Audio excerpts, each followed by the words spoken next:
Yo, what is going on, guys? This is X Joho here, and the Call of Duty beta is almost over. They extended it to the 22nd, I believe, but as of right now, it's the 21st. So we still have another day, but I'm gonna go ahead and do a little review for you guys. Just my first impressions, my thoughts, some of the good, the bad, the ugly. Um, that type of deal. But before I get into it, the footage you are seeing is straight from my Twitch channel. You can follow me at twitch.tv/xjoho. I'm streaming almost every day. So if you want to stop by, say what's up, drop a follow, that would be greatly appreciated, and I would love to see you there. But anyways, let's go ahead and get into the review. We're gonna start off with some of the good stuff, and then we're gonna move on to some of the things I didn't really like, some of the things I think that could be improved. But starting off, honestly, the movement, the game overall, it just feels really smooth. Everything feels really nice. You know, it feels a lot like Modern Warfare, which that game is as smooth as it gets. Really, I really liked that game. For people that didn't really like that game, maybe you won't be a big fan of this game. Just because they're so similar in the time to kill and the movement and the way the guns work and stuff like that. Um, but for me personally, I really like it. I really like it, and I have really no complaints about the feeling of the game at all. Another good thing I liked are all the guns are really good. Honestly, I didn't like try one AR that I didn't like, maybe except for the burst one. I didn't really give that one too much of a shot. But the SMGs, they all are really good, as at least the ones in this beta. And the ARs, they're all really good. You can pick up any of them and slay out, honestly.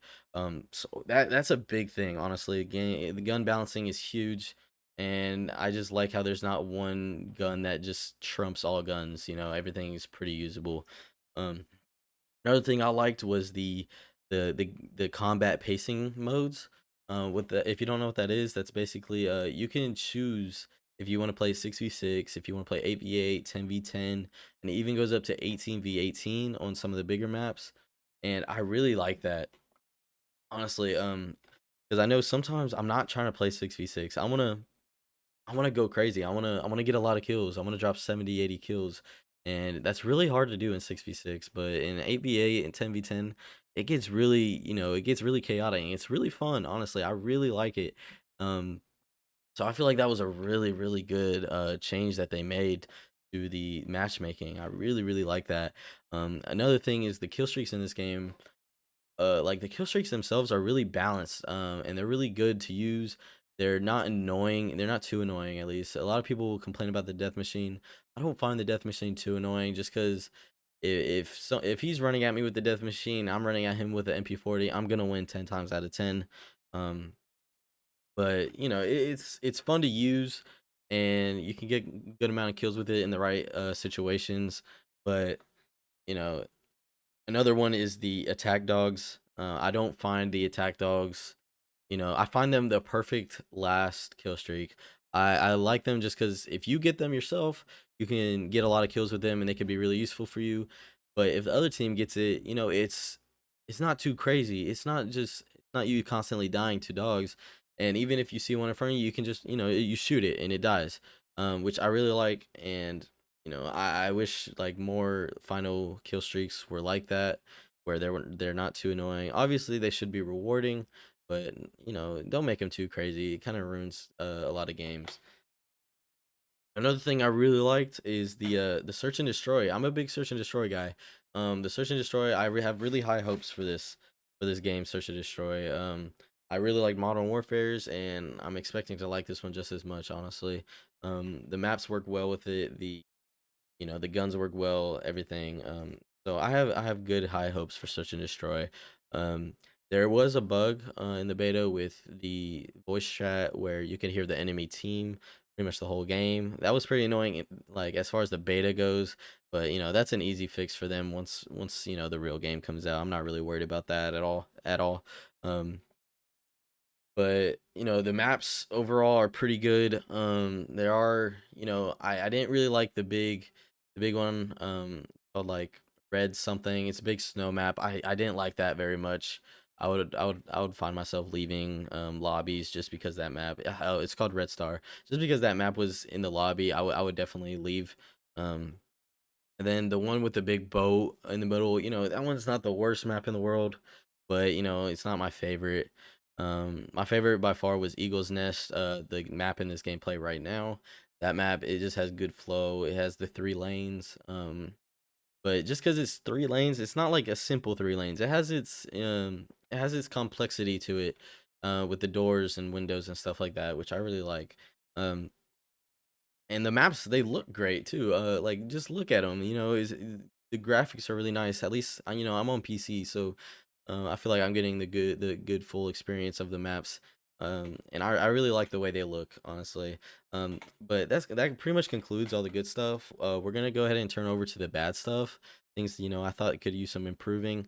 Um, so when you first load into your first game on Call of Duty Vanguard, I found it pretty hard to see your enemies, because the maps are a little bit foggier. They're not super clear, just because they want to get that real life look to them.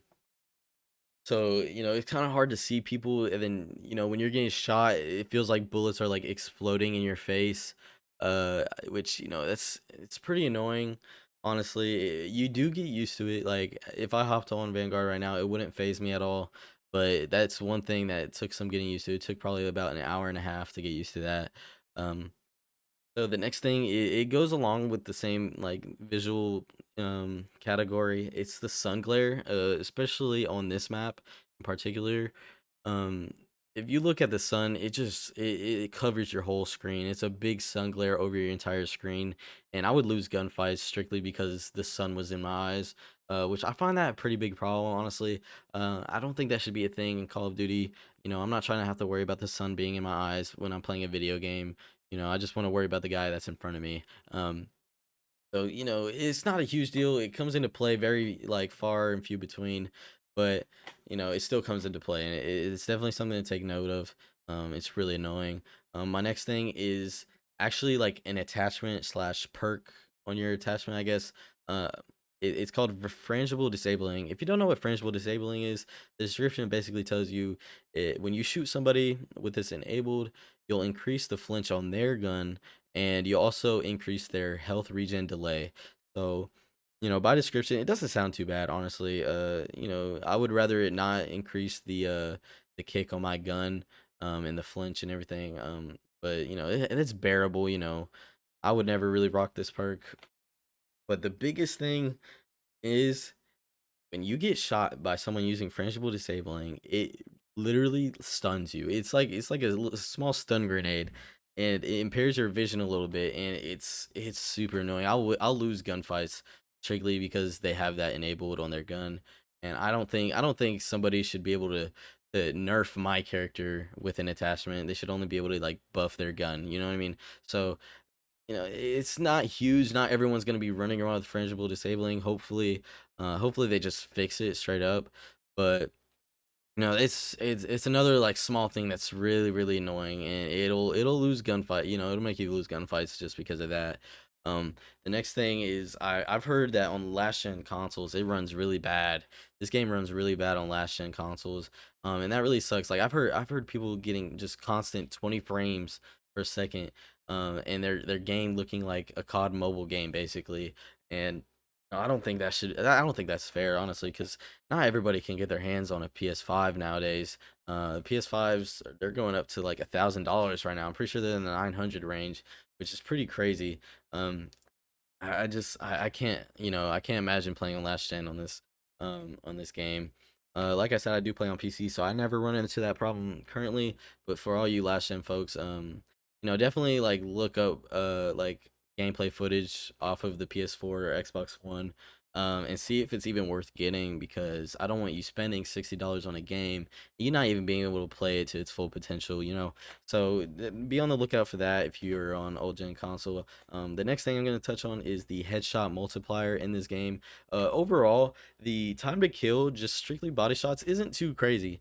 It's really not. It goes into play with like Modern Warfare. Modern Warfare's time to kill, so it's nothing crazy. But when you mix in a headshot, that lowers the time to kill like by an insane amount. It's like crazy. I've gotten like three shotted by a Tommy gun halfway across the map, and it feels like I would die instantly.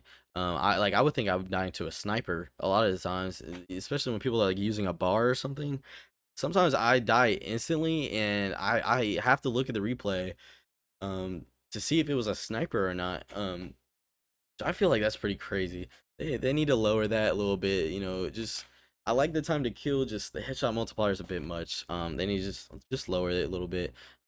Next thing we're gonna talk about is the gunsmith in this game. I'm not a huge fan of the gunsmith, but I'm not opposed to it. Um, I'd rather it be like the BO2 or BO3 days when you can kind of mix and match your class, put on a tactical or put on a lethal in place of an attachment, or take it off and then have an extra perk, stuff like that. The 10-point system really is really good, but in this game they took gunsmith to another level. They made it to where you can have 10 attachments on any gun at any time, which I find that just a bit absurd. Honestly, the barrels in this game, I found, a little gimmicky. They would change up the gun a little bit too much. Same thing with a lot of the mags. There's not really just a normal, just fast mag. They would take off a lot of bullets in your mag for a fast mag, stuff like that. So I'm not a big fan of the barrels or the mags in this game, and I'm just honestly not a fan of the 10 attachments. That's a bit much. It takes away a lot of the creativity of creating a class. I feel like people are just gonna, you know, go into their class and slap on 10 attachments, slap on the best perks possible, along with a nade and stems. So I feel like that takes a lot of creativity out of the picture. I'm not a big fan of it, honestly. But it's another thing you can live with, but I'd rather it be something a little bit better. Next thing we're going to talk about is the breakable surfaces. There's a lot of breakable surfaces in this game, which at first I found it pretty cool. But then as I played more, I found some of the downsides to it. And it's that, like, at the start of every match they're all closed, and obviously they're all closed, but once you play a map a couple times, you're used to them being open, because they're going to be open after the first minute of the game. So it's not a huge deal, but it's just the fact that at the start of every game, they're all closed, and it kind of ruins the flow at first, and then they're all open, and then honestly, you get back into the flow pretty easily. And the biggest problem comes into search and destroy. At the start of every round, they're all closed again, which it blocks off a lot of the map. Like an eagle's nest, when you're playing search, you cannot rush down mid, strictly because of the there's doors everywhere. There's breakable surfaces like on the walls and windows everywhere, and if you go through them, you're gonna make a lot of noise. And you don't want to be making a lot of noise in search, because their whole team will just pack on top of you. So I found that pretty annoying. Again, you can work around it. It's not a huge deal, but I find it annoying. It's just annoying, really. So the very last thing I'm going to talk about is the kill streaks.